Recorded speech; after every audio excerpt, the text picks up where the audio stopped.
मुख्यमंत्री भजनलाल शर्मा दूदू दौरे पर हैं। दूदू विधानसभा क्षेत्र में विकास कार्यों का शिलान्यास लोकार्पण किया। मुख्यमंत्री भजनलाल शर्मा ने कहा कि मैं कहता हूं कि 1.5 साल बनाम 5 साल तो कांग्रेस के लोग जवाब नहीं देते। जो कांग्रेस ने 5 साल में किया वो हमने 1.5 साल में कर दिया। हम एक एक वादे को पूरा करेंगे और आपके विश्वास पर हमेशा खड़े रहेंगे। हरियाणा राजस्थान हमेशा ऐसे ही रहेगा।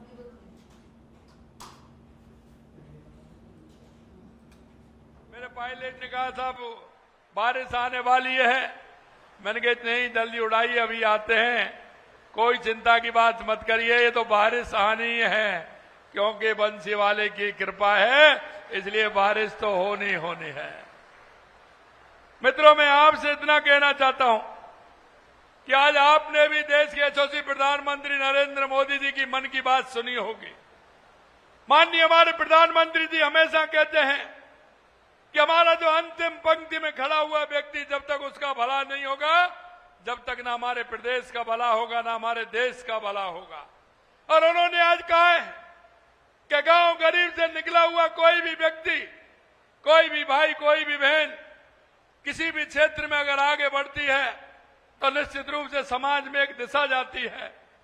और आपने देखा कि जिस तरह से उन्होंने खिलाड़ियों का मोटिवेशन करते हुए उनको आगे बढ़ने की उन्होंने कहा है। मैं आपसे इतना कहना चाहता हूं, आदरणीय प्रधानमंत्री जी के नेतृत्व में आत्मनिर्भर भारत बनाने के लिए हम सभी आप जुटे हुए हैं और हमें ऐसा एक नेतृत्व मिला है। लगातार आप देख रहे हैं 2014 के बाद देश के अंदर कितना बड़ा परिवर्तन हुआ है, वो आपके सामने है। चाहे हमारे गरीब कल्याण की योजनाएं हो, चाहे हमारे विकास की योजनाएं हो, चाहे आतंकवाद नक्सलवाद का खात्मा हो, या बढ़ता हुआ भारत का दुनिया में गौरव हो, ये आप सभी ने देखा है। मैं आज के इस कार्यक्रम के माध्यम से आपको इतना कहना चाहता हूं कि हमारे को मजबूत बनना है, हमारे स्वदेशी उत्पादनों को हमें खरीदना है, उनका उत्पादन भी बढ़ाना है और वोकल फॉर लोकल को लेकर के हमें चलना है।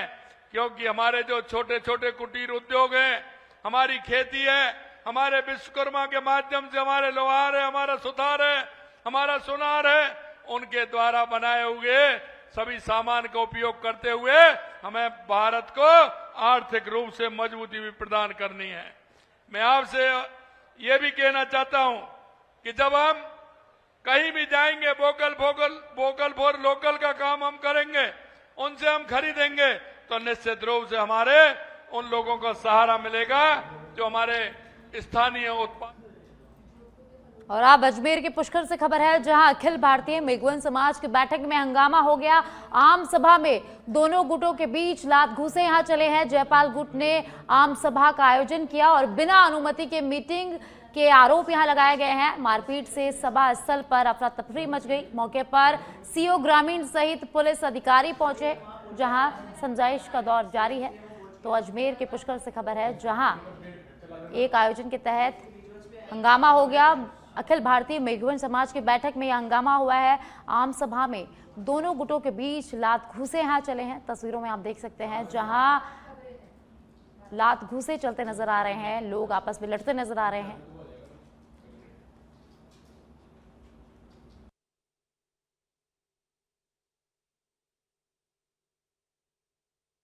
ये डॉक्टर साहब है ना, अपनी मनमानी कर रहे हैं, 9 साल से है। और चुनिंदा जो अधिकारी है, कोषाध्यक्ष महामंत्री, उनको नेगलेक्ट करते हुए मनमानी कर रहे हैं। और यहाँ ऑफिस और कमरों के जो ऑफिस है उनके सबके ताले लगा दिए हैं और मनमानी से कर रहे हैं। मीटिंग आज मीटिंग की परमिशन नहीं है, मीटिंग कर रहे हैं, बहुत गलत है। समाज के हित में नहीं है, समाज का बंटवारा कर रहे हैं, ये यहाँ राजनीति चला रहे हैं। किस प्रकार का विरोध है? जो चुनिंदा अधिकारी है, जो मेघवन समाज ने चुने हैं, कोषाध्यक्ष महामंत्री, उनको चुनाव से नेगलेक्ट करते हुए मीटिंग रख रहे हैं, उनको साथ नहीं ले रहे हैं, समाज का बंटवारा। आज मेघवाल समाज की जो धर्मशाला है, बाबा रामदेव जी का मंदिर, उसके अंदर समाज की मीटिंग बुलाई गई थी अध्यक्ष महोदय द्वारा। मगर जो बाकी कार्यकारिणी के मेंबर्स हैं वो इस मीटिंग को लेकर एतराज़ कर रहे थे, जिसमें दोनों पक्ष से समाज के 2 फाड़ है और दोनों द्वारा आपस में नारेबाजी की गई थी। पुलिस पूरी मौके पे थी और मुस्तैदी के साथ दोनों को समझाइश कर और सहमति बनाने के लिए एक बार इसको स्थगित करवाई गई है और आगे जो इस समाज की सहमति से जो मीटिंग बैठेगी मैं बैठ के इनको समझाइश कर निस्तारण किया जाएगा। क्या कारण है? नहीं, अभी ऐसा कोई लॉ एंड ऑर्डर ऐसी बिगड़ने जैसी कोई स्थिति नहीं है। तमाम समाज की धर्मशालाएँ और चुनाव पुष्कर में होते हैं। यहाँ आते हैं हमारे समाज के लोग, उनकी ठहरने की मंदिर व्यवस्था ठीक हो, इस बारे में निर्णय लिया गया। आज जो विरोध हो रहा है, हाँ, अभी नए पदाधिकारी मुझे समाज ने कह दिया है कि मैं खुद कर लूँ तो मैं शीघ्र घोषणा कर दूँगा।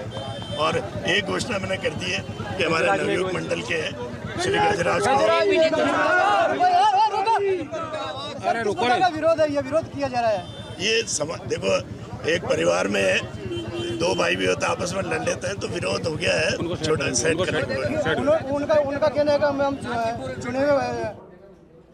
और जयपुर से इस वक्त की बड़ी खबर सामने आ रही है। मुख्यमंत्री भजनलाल शर्मा सीएमओ पहुंच चुके हैं और थोड़ी देर में भजनलाल कैबिनेट की बैठक शुरू होगी। तो इस वक्त की बड़ी जानकारी, मुख्यमंत्री भजनलाल शर्मा सीएमओ पहुंच चुके हैं, जहां कुछ ही देर में बैठक शुरू होने वाली है।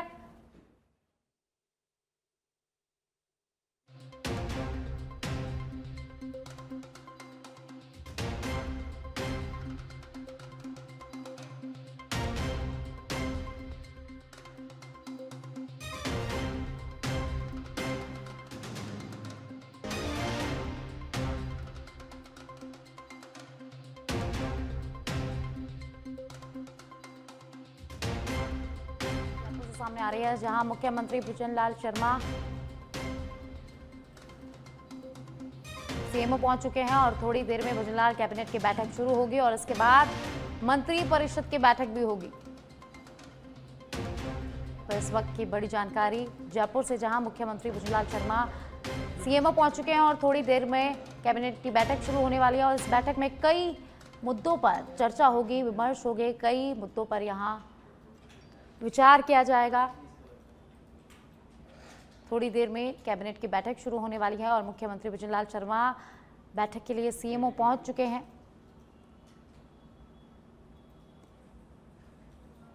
और ज्यादा जानकारी के लिए पॉलिटिकल एडिटर लाल सिंह फौजदार मेरे साथ जुड़ गए हैं, जानकारी उनसे लेते हैं। लाल सिंह जी, कुछ ही देर में भजनलाल कैबिनेट की बैठक शुरू होने वाली है, मुख्यमंत्री भजनलाल शर्मा भी सीएमओ पहुंच चुके हैं, तो इस बैठक में क्या कुछ विशेष रहने वाला है?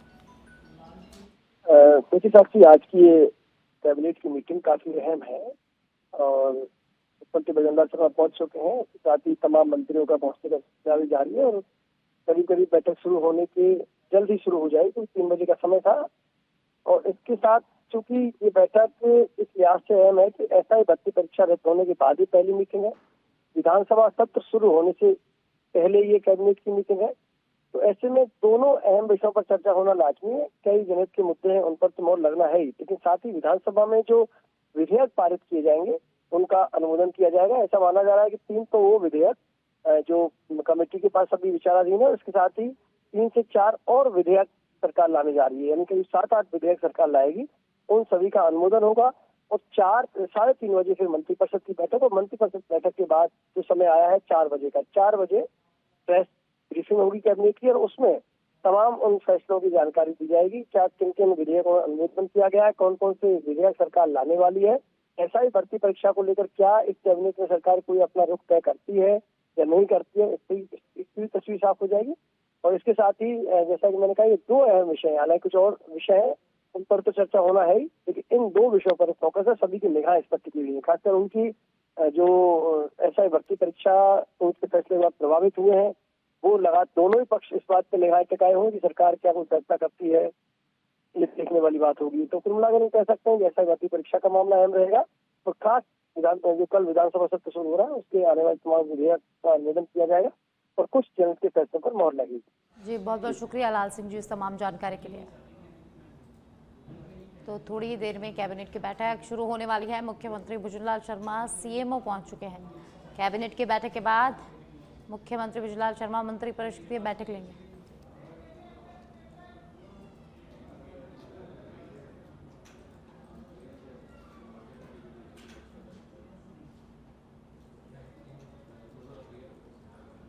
इलाकों में पानी भर गया।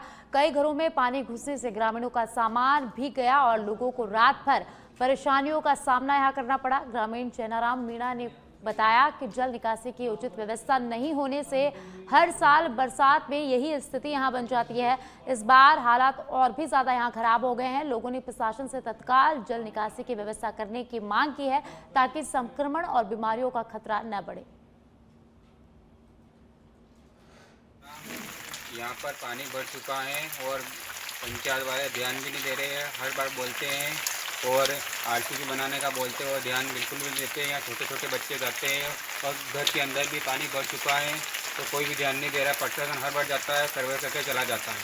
ग्राम सूचना भीलवाड़ा के मांडल से खबर है, जहां राष्ट्रीय राजमार्ग 158 स्थित हरिपुरा चौराहे पर हुए सड़क हादसे में 2 युवक गंभीर रूप से घायल हो गए। दोनों युवक मांडल थाना क्षेत्र के गणेशपुरा गांव के रहने वाले बताए जा रहे हैं। आसपास से गुजर रहे राहगीरों ने तुरंत घायलों को भगवानपुरा अस्पताल पहुंचाया, जहां गंभीर हालत को देखते हुए उन्हें भीलवाड़ा रेफर कर दिया गया है।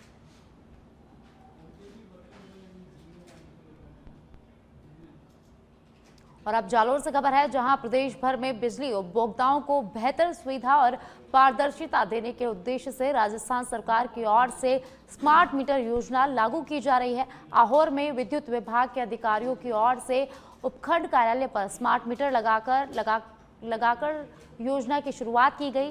स्मार्ट मीटर लगने से उपभोक्ताओं को बिजली खपत की सटीक जानकारी और मोबाइल ऐप और SMS अलर्ट के जरिए मिल सकी।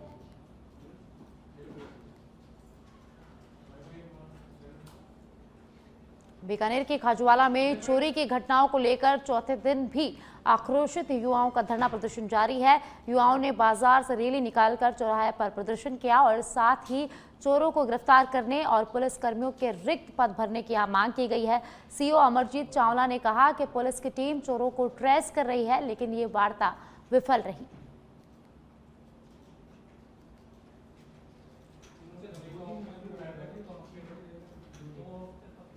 बारा के प्यारे राम जी मंदिर के पास पथ संचलन निकालने को लेकर एक समुदाय और से आपत्ति जताने के बाद स्थिति तनावपूर्ण हो गई। इसके चलते हिंदू संगठनों में आक्रोश देखने को मिला और बड़ी संख्या में लोग मौके पर इकट्ठा हो गए। जानकारी मिलते ही जिला प्रशासन और पुलिस अधिकारी भारी जाब्ते के साथ मौके पर पहुंचे और समझाइश का प्रयास किया। जिला कलेक्टर रोहिताज सिंह तोमर, पुलिस अधीक्षक अभिषेक अडासू और कोतवाली थाना अधिकारी योगेश चौहान भी मौजूद रहे।